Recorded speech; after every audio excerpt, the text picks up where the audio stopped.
Next, we're going to take a look at the speaking rubric provided to us by the WIDA Consortium.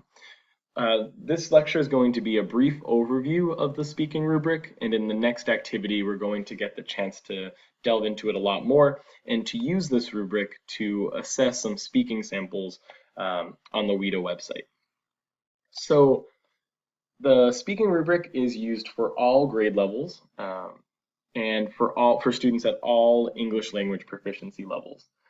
It's a great resource when you want to quickly and informally assess a student's speaking abilities in English throughout the year. It's also a great resource when you're planning speaking instruction for your English language learners, or when you're planning a debate in a content class. It's a great tool to use to think about how you can push your students from one English language proficiency level to the next. So when you're thinking of pushing your level 3s to level 4 speaking abilities, how do you do that and what does that look like? So the way that the speaking rubric is organized is down the left-hand side, we have the English language proficiency levels, which you're already quite familiar with, I'm sure. So you have level 1 or entering, level 2 beginning, level 3 developing, level 4 expanding, and level 5 bridging. Across from that, you'll see what you should expect from a student in terms of their speaking skills at that level, broken up into 3 different domains of speaking. So those 3 different domains are linguistic complexity, vocabulary usage, and language control. Linguistic complexity refers to the sentence and discourse level organization of the speaking sample from the student. So this starts with at level 1, just using single words or phrases, not even at the sentence level, and it goes all the way up to being able to use complex sentences at grade level and in order to create a complex discourse. Vocabulary usage refers to the frequency, specificity, and the academic level of vocabulary used. And you can see here in level 1, we have only the highest frequency terms from the school setting and from content areas, and it moves all the way up to grade level academic language within each content area. And then lastly, we have language control. And language control refers to the numbers and types of errors that students are making and the way that those errors impede understanding or affect comprehensibility. So you'll see at level 1, things are generally comprehensible when we're speaking at a very basic level, and moving all the way up to level 5, students will be comprehensible even when talking about challenging and difficult academic grade level content. So from here, we're going to take a look down the speaking rubric within each one of these speaking domains. First, we're going to look at linguistic complexity. Linguistic complexity at level 1, the entering level, at this level, students are only able to use single words or set phrases. These might be set phrases like, I need a book, or I need something. It might be something like, good morning, I am fine, how are you? At level 2, students are able to create their own short phrases or short oral sentences. This might be something like, I have book, I have a book, I need pencil, I go to math class, things of that nature. At level 3, we have simple and expanded oral sentences. So students are able to create full-fledged simple sentences and are even able to expand upon them with some more detail. So from level 2's, I have book, we get to level 3's, I have a book in my locker and I need it. Or we might have something like, I am going to math class next. Simple sentences that are beginning to add more detail to them. At level 4 and 5, we're approaching more and more native fluency. So at level 4, we're going to have a variety of oral sentences with lots of complexity, and we're going to be able to link those sentences up to make a cohesive discourse with lots of details. So a student might be able to talk about their next class and what they're going to do in the next class using a variety of sentences of different lengths with lots of explanation and details. At level 5, students are able to have an extended oral discourse. That means they're able to talk at length about a subject that a teacher might propose. Their speech is organized. It might have a main idea sentence and then subsequently a variety of reasons for that main idea that go back and support that first sentence. This is going to be approaching what their native English-speaking peers are able to do. Next, let's look at vocabulary usage. Many of you may be familiar with the vocabulary tiering system, tiers 1, 2, and 3 of vocabulary. For those of you who are not familiar with this, don't worry about it. We will cover this in a different module of this course. However, for those of you who are familiar with the vocabulary tiering system, tiers 1, 2, and 3, it is important to note that while WIDA does not use the same language as the 3 tiers, the general idea of a hierarchy of vocabulary, of academic vocabulary, is very useful when thinking about this section.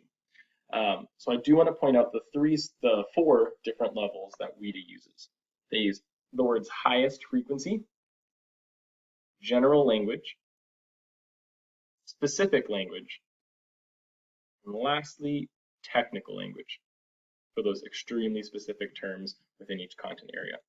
All right, let's take a look at the different levels now. So for entering level or level 1, students are only able to use the highest frequency vocabulary from both a school setting and content areas. Those words might be, hey, how are you? Book, notebook, pencil, single words that you hear a lot. And from the content area, let's take the example of a 6th grade history class. The words that students might be able to express with in speech might only be history and government. For beginning level or level 2, students are beginning to acquire that general language within each content area. So they might be, again, if we take the example of that 6th grade history class, students may be able to use words like war, government, president, citizen.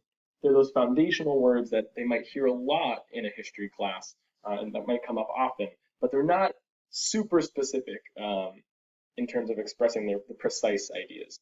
You'll also notice that at level 2, students very frequently will be groping for a term that they don't yet know in English. At level 3, students will be groping a little bit less for those terms, and they'll have that foundational general language in the content area, and they'll have some specific terms. In that 6th grade history class, those terms might be words like freedom, rights, election, voting, democracy. More specific than the general language, but still not as specific as you might need to speak with, at a level approximating native fluency. At levels 4 and 5, you'll see that at level 4, there's specific language and some technical language. At level 5, it's a great facility with all of the levels of vocabulary, particularly with technical language. That technical language level would be words like the civil rights movement, constitutional law, amendment, constitutional amendment, suffrage, suffragette, those very, very hyper-specific words that you might need, that you might learn in a content class. Next, let's look at language control. And remember, language control refers to the amount and the types of errors that students are making and the way that that affects how their listener understands them. It's really important to take language control and linguistic complexity together. So that when students are making these errors, they're usually making them because they are trying to move beyond the linguistic complexity for their level. So let's take a look at one of these indicators. So students are generally comprehensible and fluent when they're using memorized language. Okay, we already know that from the linguistic complexity column. So when they're doing this, they're understandable. However, when they're going beyond that, communication is significantly impeded, meaning that the listener will most likely not be able to understand a lot of what they're saying. This pattern continues down throughout the rest of the rubric. So let's take a look at linguistic complexity for level 2. Students at this level are able to speak in phrases and short oral sentences. And when they are using simple discourse, they are comprehensible and fluent. However, when they go beyond that, when they go beyond phrases and short simple sentences, these errors listed in the middle occur. The first type of error is groping for language structures, meaning they're trying to say something or use a certain language structure that they haven't yet acquired in English, but they're not able to do that in a way that's understandable. And then they're making phonological or sound, syntactic or structure, and semantic or meaning errors. Level 3 is very similar. So when students are going beyond simple and expanded oral sentences, when they're going beyond that, and when they're attempting more complex oral discourse, they're making those same types of errors. Otherwise, they're comprehensible and fluent. Level 4 is a little bit different. So at all times, since they've reached the level where they can use a variety of oral sentences, they have a lot of complexity, and there's some cohesion at the discourse level, they're going to be comprehensible at all times. So this is a student that when you're speaking with them socially, they might be 100% fluent. You might not even realize that they grew up speaking a different language.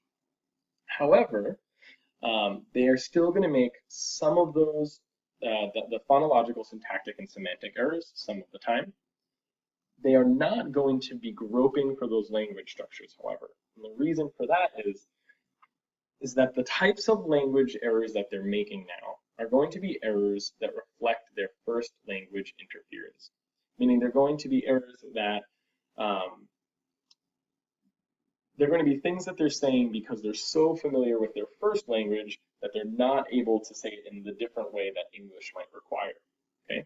But they're no longer making errors because they're groping for language structures that they don't understand. Lastly, at level 5, they're coming very close to their English proficient peers. When they make an error, it doesn't really affect comprehensibility at all. And it might just sound like an accent or like a slight difference in the way that they're expressing themselves. Before we move on to the next activity, let's take a look across at the whole picture for a student at level 2 and then at level 4. When looking at where a student is, it's also important to look at what they're aiming for.